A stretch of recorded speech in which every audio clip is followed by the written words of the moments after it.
नमस्कार।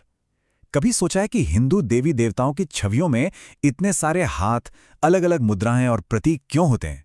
आज हम इन्हीं रहस्यों से पर्दा हटाएंगे और प्रतीकों की इस खूबसूरत दुनिया के गहरे अर्थों को समझेंगे। अच्छा, सबसे पहले एक बहुत ही आम गलतफहमी को दूर करते हैं। अक्सर इन छवियों के लिए मूर्ति या अंग्रेजी में आइडल शब्द का इस्तेमाल होता है, जिसका मतलब थोड़ा नेगेटिव हो सकता है। एक बेहतर शब्द है प्रतिमा या आइकन।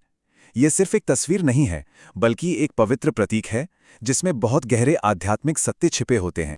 और पता है, इन पवित्र छवियों को समझने के लिए एक पूरा का पूरा शास्त्र है, जिसे प्रतिमा विज्ञान या आइकनोलॉजी कहते हैं। ये इन छवियों को सिर्फ कला के रूप में नहीं, बल्कि अर्थ और प्रतीक की एक बहुत ही कॉम्प्लेक्स व्यवस्था के तौर पर देखता है। तो सबसे बड़ा सवाल ये उठता है, अगर ईश्वर निराकार है, हर जगह मौजूद है, तो फिर उसे एक रूप में क्यों पूजा जाता है? ये एक बहुत गहरा सवाल है और इसका जवाब भी उतना ही दिलचस्प है। इसका जवाब हमें विष्णु संहिता के इस खूबसूरत श्लोक में मिलता है, जो कहता है, बिना रूप के ईश्वर का ध्यान कैसे किया जा सकता है? यदि वह पूरी तरह से निराकार है तो मन खुद को कहाँ स्थिर करेगा? जरा सोचिए, हमारा मन कितना चंचल होता है ना? उसे टिकने के लिए एक सहारे की जरूरत होती है, और एक प्रतिमा बस वही सहारा बनती है।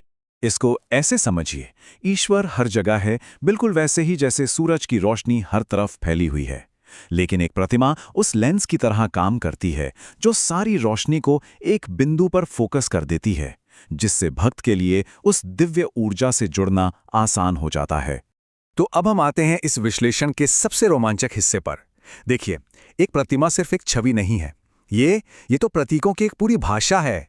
उसके हर हाथ, हर मुद्रा, हर वस्तु का एक गहरा मतलब है। ये एक ऐसी किताब है जिसे पढ़ना सीखना पड़ता है। ये जो प्रतीकों की भाषा है ना, ये उस अनंत निराकार दुनिया और हमारी इस दुनिया के बीच एक पुल का काम करती है।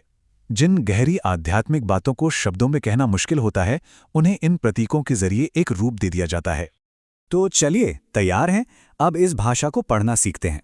हम कुछ सबसे आम प्रतीकों को देखेंगे ताकि अगली बार जब किसी मंदिर में जाएं तो इन प्रतिमाओं के गहरे अर्थ को समझा जा सके।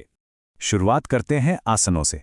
जब किसी देवता को लेटी हुई अवस्था में देखा जाता है, जैसे भगवान विष्णु शेषनाग पर, तो ये उनकी सबसे रहस्यमयी, सबसे परे की अवस्था को दिखाता है। ये वो परम सत्य है जो हमारी रोजमर्रा की समझ से बहुत ऊपर है। लेकिन वहीं बैठी हुई मुद्रा वो एक बिल्कुल अलग कहानी कहती है। ये शांति, ध्यान और करुणा की स्थिति है। ये दिखाती है कि ईश्वर हमारी प्रार्थनाएं सुनने के लिए तैयार हैं और संसार की मदद करने की इच्छा रखते हैं।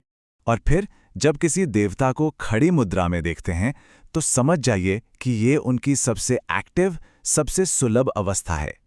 ये इस बात का प्रतीक है कि ईश्वर हमारी दुनिया में मौजूद हैं, हमारी रक्षा करने और हमारी मदद करने के लिए पूरी तरह से तैयार हैं।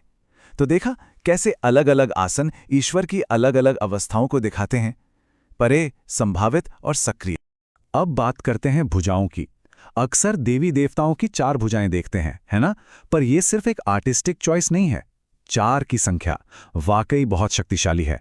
ये चारों दिशाओं पर उनके कंट्रोल का प्रतीक हो सकती है, या फिर जीवन के 4 लक्ष्यों को दिखा सकती है: धर्म, अर्थ, काम और मोक्ष। मतलब जरा सोचिए, एक ही प्रतीक में कितने सारे गहरे अर्थ छिपे हैं। कमाल है। आसनों की तरह ही हाथों के इशारे, जिन्हें मुद्रा कहते हैं, वो भी बहुत ज़्यादा महत्वपूर्ण है। ये एक तरह की साइलेंट लैंग्वेज है जहां हर इशारा एक खास संदेश देता है। चलिए कुछ सबसे आम मुद्राओं को देखते हैं। ये है अभय मुद्रा। इसका सीधा सा मतलब है डरो मत। जब कोई देवता इस मुद्रा में होते हैं तो वे हमें सुरक्षा और संरक्षण का आश्वासन दे रहे होते हैं। ये एक बहुत ही शक्तिशाली और सुकून देने वाला इशारा है। और ये है वरद मुद्रा, जो वरदान देने का प्रतीक है। देखिए, हथेली नीचे की ओर है, जैसे कुछ दे रही हो। यह ईश्वर की उदारता और हमारी इच्छाओं को पूरा करने की उनकी क्षमता को दर्शाती है। और आखिर में ये है ज्ञान मुद्रा या चिन्ह मुद्रा। इसमें अंगूठे और तर्जनी का मिलना ये व्यक्ति और ब्रह्मांड की चेतना के मिलन का प्रतीक है। ये मुद्रा ज्ञान, शिक्षा और बुद्धि को दर्शाती है। अब तक हमने प्रतीकों की भाषा को समझा, लेकिन अब हम एक और भी गहरे स्तर पर जा रहे हैं।